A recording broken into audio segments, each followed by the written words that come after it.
Séverine Delaunay, bonsoir. Vous êtes la directrice marketing française d'Europa Park. Merci de nous recevoir. Bonsoir.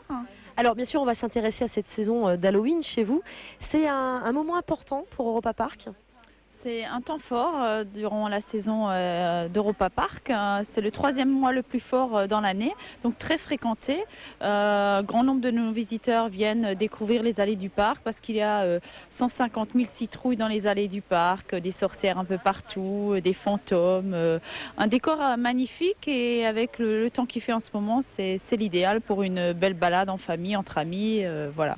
Alors un temps fort, vous le disiez, vous savez à peu près combien de visiteurs vous avez par jour? Qu'est-ce que vous proposez aux chanceux qui vont pouvoir venir demain soir fêter Halloween chez vous?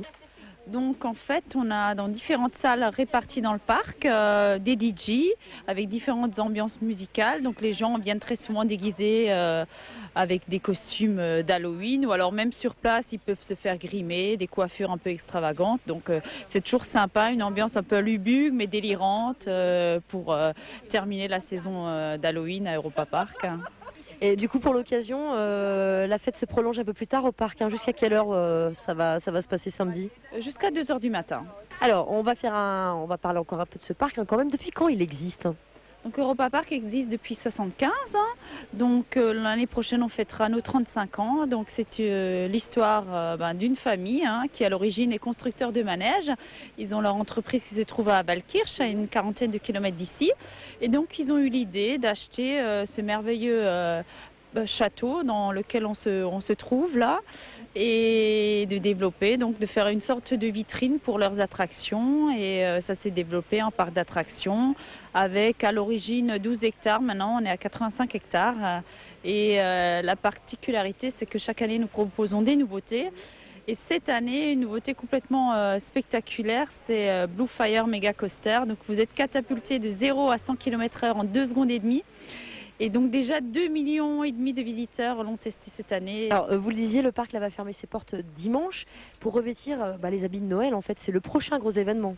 Voilà, le 28 novembre, on ouvrira nos portes avec 2000 sapins de Noël répartis dans le parc, des milliers de guirlandes lumineuses, un spectacle, un cirque d'ailleurs qui est mis en scène par Joseph Bouglione, une patinoire, un espace pour les enfants, de merveilleux spectacles. Enfin, c'est une ambiance féerique durant cette période-là. Merci beaucoup. Justement, cette période de Noël, vous pourrez peut-être en profiter vous aussi, Europa Park, sur Alsace 20. En tout cas, on va vous proposer avant la fin de cette émission un jeu. Alors, je vous conseille de bien suivre ces interviews, ces rencontres qu'on va faire tout au long de cette soirée parce qu'on va vous poser une question. Soyez bien attentifs donc et puis vous pourrez peut-être gagner des places justement pour Noël à Europa Park. En attendant, on revient pour l'instant à Halloween dans les rues de Strasbourg. Qu'est-ce que vous pensez de cette fête? Est-ce que vous fêtez Halloween? Écoutez vos réponses et puis nous on se retrouve bien sûr juste après. Samedi c'est Halloween, est-ce que vous allez fêter ça? Avec les enfants, oui on est obligé. Pas trop le choix, il attend avec impatience. On a fait de la déco et on a invité les copains. Donc, C'est une fête qui vous parle, sinon vous en tant qu'adulte? non, on le fait parce que les enfants aiment bien et que c'est amusant, mais autrement non, pas plus que ça. Pourquoi? On n'a pas grandi dans cet univers-là, tout simplement. Ce qu'il faut fêter Halloween, pas spécialement, mais je pense que c'est surtout pour les jeunes, c'est intéressant, quoi. C'est marrant, c'est plus une fête pour les enfants, je pense. Mais vous n'êtes pas très vieille non plus quand même. Oui, je sais, mais nous après on va le faire, mais c'est plus être entre amis, c'est genre une excuse pour se retrouver, c'est pas non plus vraiment Halloween qui est important, quoi. Ça n'a pas l'air de vous emballer plus que ça Halloween. Non, ça se fait plus trop non plus, en même temps c'est un peu dépassé quoi.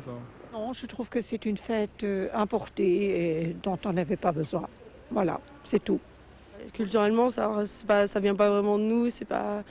Puis je pense que c'est pas quelque chose qui est rentré dans les mœurs, enfin c'est quelque chose d'évasif, quoi. Il y en a qui le font, il y en a qui le font pas. Mais il faut bien comprendre aussi que c'est une façon aussi d'extirper, de tirer de l'argent aux parents, alors qu'il y a des fêtes beaucoup plus simples et aussi sympathiques.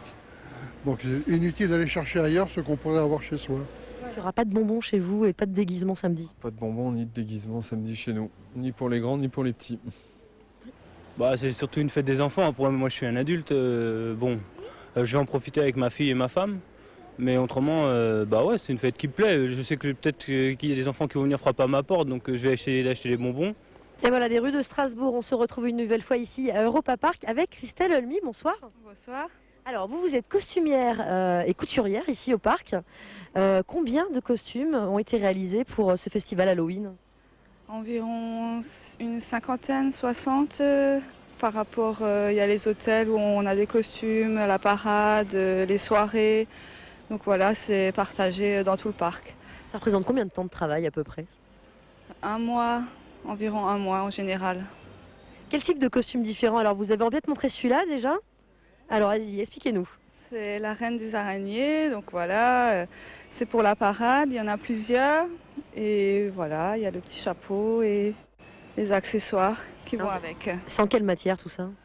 En velours, en dentelle et des petits, les perles, tout ça, et voilà. Alors ça, par exemple, la costume de celui-ci, vous le réalisez en combien de temps? Environ 2 jours, donc ça commence avec la coupe, le choix des tissus, les accessoires et le montage, environ 2 jours. Alors maintenant, on va peut-être se poser une petite question un peu plus pratique pour les gens qui nous regardent. C'est Halloween demain soir. Je ne sais pas si vous avez déjà vos costumes. En tout cas, Christelle va vous donner un ou deux petits conseils. On va dire, c'est un peu du bricolage qu'on va proposer quand même. Alors par exemple, qu'est-ce qu'on peut faire pour Halloween? Si on a des habits qu'on peut déchirer, rajouter de la dentelle, nous on les peint même, et rajouter des petits accessoires, des petites araignées, ce qui traîne en fait. Et un petit collant qu'on déchire et voilà. Comment vous vous déguisez, vous, pour Halloween? Oula. En noir, tout simplement. Vous êtes plutôt vampire, sorcière, c'est quoi votre préférence? Sorcière, un petit chapeau et habillé en noir et voilà. Ça fait l'affaire. D'accord. Alors, donc déchirer des vêtements, ça j'ai bien compris. Du noir de préférence, hein? Ouais. Et un peu de peinture, de la bombe en général, ça fait un super effet. Voilà. D'accord, écoutez, vous l'aurez compris, ces petits conseils donc pour réaliser vous-même votre costume d'Halloween. Écoutez, on va continuer bien sûr notre découverte du parc et puis de ce festival spécial Halloween. On va s'intéresser bien sûr à la décoration, c'est aussi très important. On va vous expliquer d'ailleurs comment réaliser vous-même votre citrouille. On se retrouve dans quelques instants. Merci Christelle.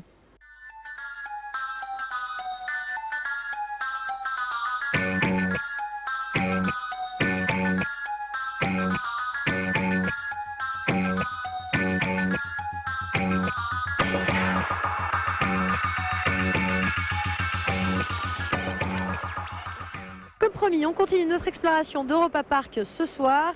Alors parmi les 3000 personnes qui travaillent ici sur le parc, nous avons retrouvé Eric Lonnor. Bonsoir. Bonsoir. Alors vous êtes jardinier, paysagiste ici. Alors on va s'intéresser bien sûr à cette décoration spéciale Halloween. Qu'est-ce que ça représente pour vous en termes de travail? En termes de travail, c'était une nuit de travail avec une centaine de personnes. Et nous avons installé 140 tonnes de citrouilles, 2000 bottes de paille, 3000 plants de maïs et quelques 5000 chrysanthèmes, ce qui donne au parc cet aspect automnal. Alors, vous avez dit en poids hein, les citrouilles et en nombre, ça fait combien à peu près? Dans les 150 000 à peu près. D'accord, ouais, c'est pas rien quand même. Hein. Alors justement, la citrouille, c'est vraiment le symbole d'Halloween. Hein. On va peut-être quand même s'intéresser à savoir comment on les fabrique. Pour tous ceux qui voudraient, les retardataires qui voudraient faire ça samedi. Déjà, il faut prendre une grosse citrouille. Il faut couper le couvercle tout autour. L'enlever. Et ensuite, il faut décortiquer tout ce qu'il y a dedans. D'accord. Voilà.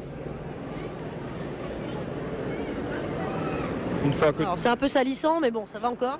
Une fois que tout est sorti, c'est au choix de chacun de faire les yeux, la tête, de découper comme bon leur semble. Et ensuite, il suffit de mettre une petite bougie dedans et c'est prêt pour la soirée d'Halloween à poser sur un rebord de fenêtre. Vous en faites, vous, chez vous, à la maison? Ou faire ça dans le parc, ça vous suffit aujourd'hui? Les enfants aiment toujours ça, ouais. Oui. Donc vous n'avez pas le choix. Faut y passer.